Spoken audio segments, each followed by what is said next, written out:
grace of my higher power, I have not found it necessary to incur any new unsecured debt since June of 2008. Um, and I noticed someone, maybe it was you, Chris, had an exact date. I wish I did. I can't remember back that far, but I know it was June 2008. So I took the steps. I crawled in in Asheville, North Carolina in January of 2006. And pardon my French, I had had the shit beat out of me by debting. It had just taken over my life. Um, at that point in my life, um, I had my own business, and the business was relatively speaking successful. But I basically sat in front of a computer during the day, and at night I numbed myself with pretty much with alcohol and food. And I thankfully I never I alcohol didn't become a big enough problem that I needed to go to the beverage program. But friends introduced me to DA, and miracle of miracles, in 2006 there were 5 meetings in North Carolina. And if any of you look on a map, you'll notice that North Carolina is huge, from coast to the border of Kentucky, of Tennessee, and then North Carolina, Tennessee, and you're at the Mississippi River. So it's literally a quarter of the country. There were 5 meetings. One of them turned out to be a half an hour away in a Methodist church in Asheville, North Carolina. And I crawled in the door. And very quickly, I figured out, with the help of the people who were in that room, that what I needed to do was take the steps. I had a buddy of mine out in California who was part of the spiritual group that I was involved with, separate spiritual group. And he told me about an experience he had taking the steps in a program called Back to Basics, which is AA based and yet open to anyone who's in any recovery program. And he said, I went and did it in a weekend. And I had already heard enough lip flapping party line bullshit to say, you can't do the steps in a weekend. and God bless him. Man, I am so thankful for him. He didn't try and argue with me. He just said, see for yourself. And that was exactly the right thing to say. So I looked on the web and found out that there was going to be a workshop in Daytona Beach, Florida. Me and another fellow from the fellowship, the DA fellowship, got in the car, drove down there. I took the steps. We took the steps with 200 drunks and 2 debtors. And it was there that I was introduced to the concept of what was known as two-way prayer. The gentleman who was teaching that workshop, name of Wally P., he had been sober for many years. And he had various service positions in AA. And one of them was regional archivist. And when we got to step 11, he talked about prayer and meditation, as prayer is me talking to my higher power, and meditation as my higher power talking to me or communicating with me. And he described a process that we'll go through when I'm done talking. of doing two-way prayer. And he noted along the way that in the archives of AA, there are thousands of little handwritten notebooks where people had written down a prayer, written down a question for their higher power.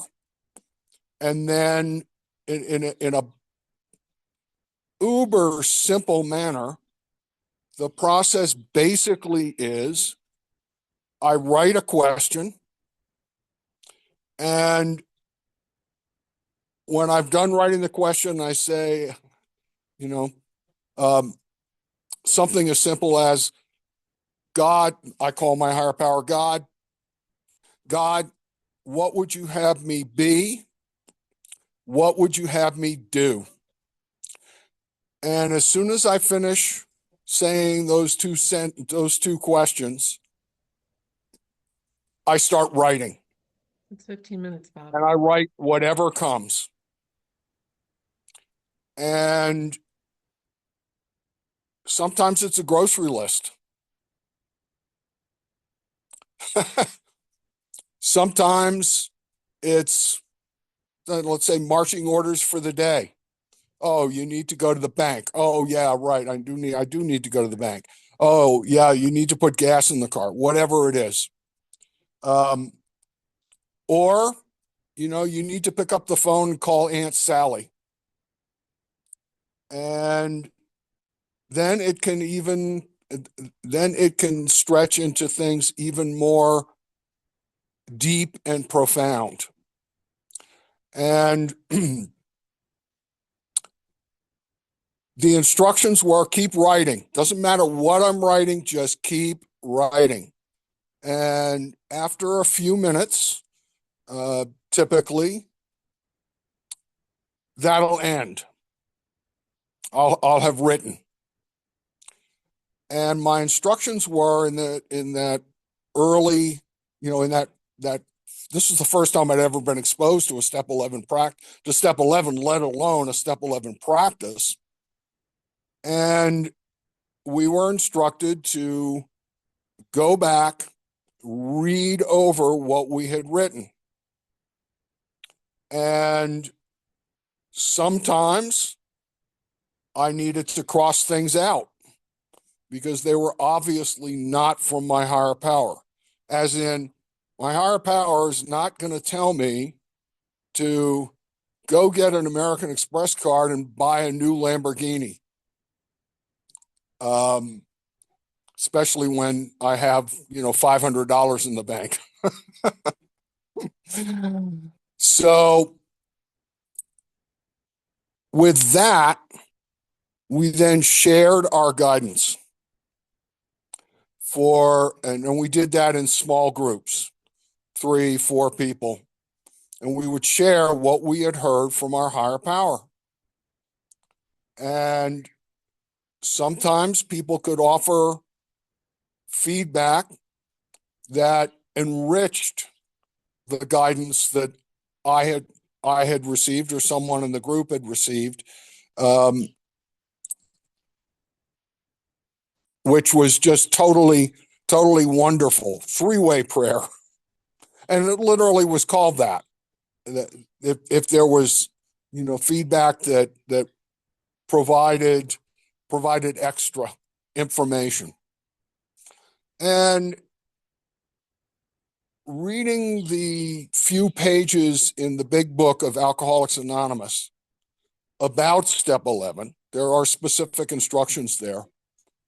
And it says in part that when we first start to do this process, we can get all sorts of absurd ideas written down.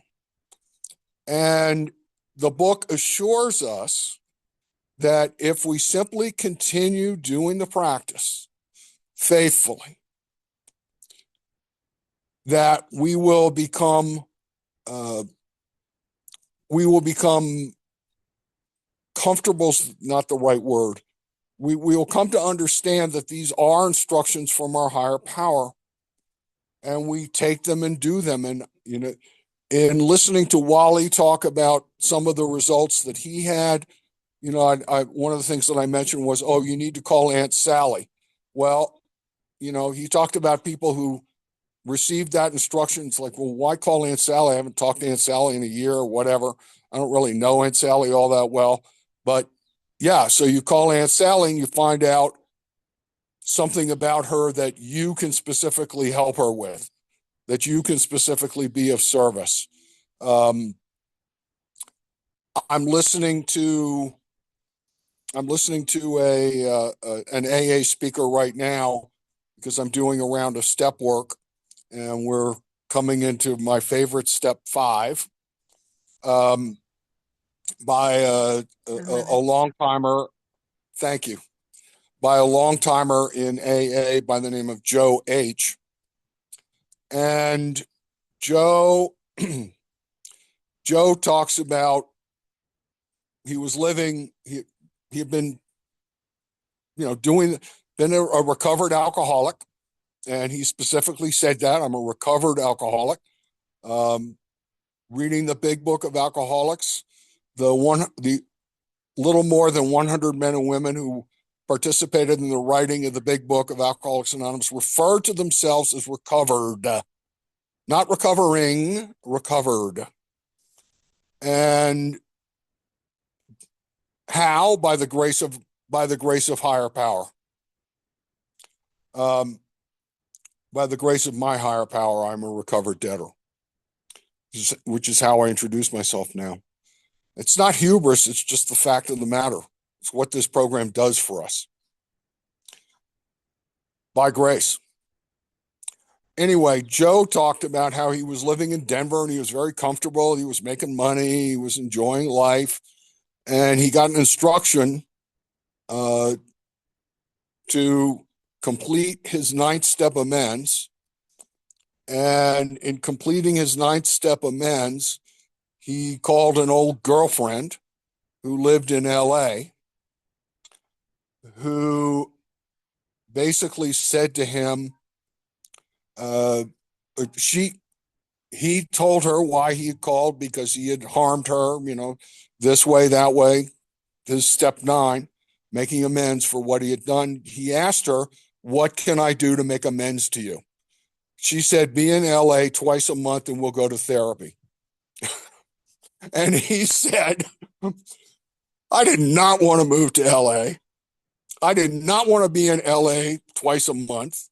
And I sure as heck didn't want to go to therapy. But to him, it was clear that this was, I'll use the Christian term for it, revelation. This is what his higher power told him to do. And he checked that with other people in the fellowship, and he learned there was no reason for him not to do this. So he moved to LA, and he went twice a month to therapy with this former girlfriend to make amends to her. And that can be something that comes up in of course in the 9th step, but it can also come up in practicing step 11. My higher power can tell me to do things and be very specific about it. I've been doing this practice basically since then, since doing that original program back in 2006. On and off, I haven't been completely faithful to it, as in every day, but I do it as often as I just do it as often as I'm capable of doing. One of the things that I've started to do now that I'm here in Mexico, I get up and I watch the sunrise every day. So as part of my morning routine of watching the sunrise and taking in some UVB, I do my 11 step work. But I'm gonna put the phone down so you won't see my face. Lucky you. And I'm going to read a couple of excerpts from my questions and answers. So hopefully you all can still hear me.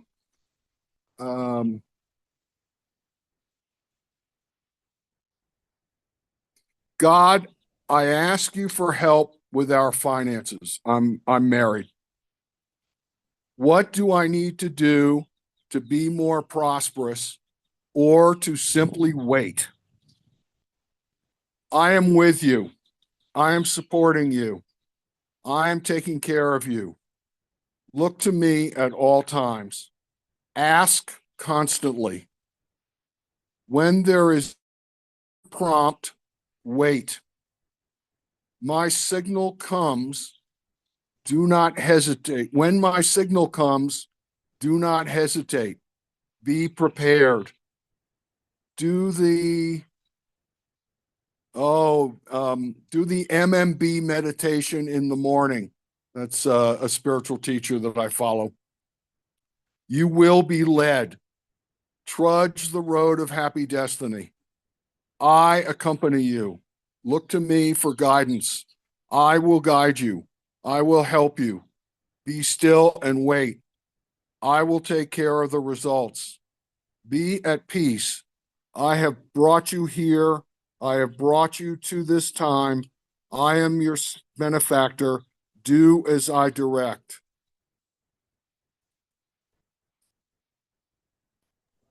5 minutes, Bob. Actually, 4.5. So, sorry? Yeah, 4.5, 4 minutes left. Okay. So, here's another one. God, I'm ashamed that I am so critical of people, not to their persons, thank goodness, but in my head.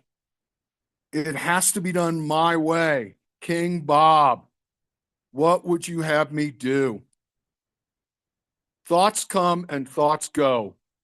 You are swimming in a sea of thoughts, and many of them are not integrous. Cleanse yourself. Stop. Sometimes I write and I can't understand what I'm writing.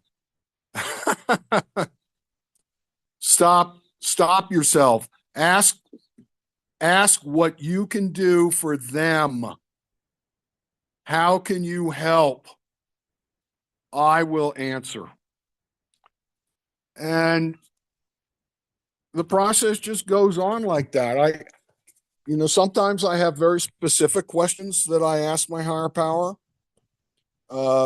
Sometimes all there is in the morning is, what would you have me be?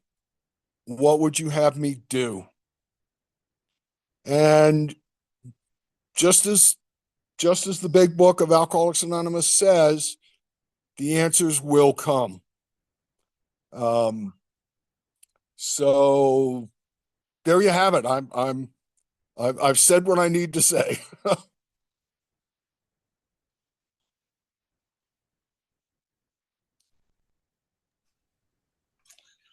All right, sounds great. Thank you, Bob. And let's see. So, Bob, are you willing to share your contact information? Yes, I'll put it in the chat. Sounds good. Thank you. Well, let me just say one more thing, if I might. Sure. The gentleman that I learned from is named Wally P, and he runs a website that's back to basics. Again, it's an AA program, but open to anyone in recovery. There are also at least 2 different websites dedicated to two-way prayer, and each of them sponsors a handful of meetings each week where I can sign on and be part of a two-way prayer meeting. And there's I have to talk about this carefully. There's a website that lists DA meetings and lists two-way prayer meetings. So because it's not conference approved, I'm not allowed to say it out loud, put it on the record. Anyone who wants any of those websites, or information, I am more than happy to email that to you. I will put my email in the chat, and just let me know and I'll send you the information. Sounds good. Thank you, Bob. And so now, I think we could stop the recording if we're ready for that.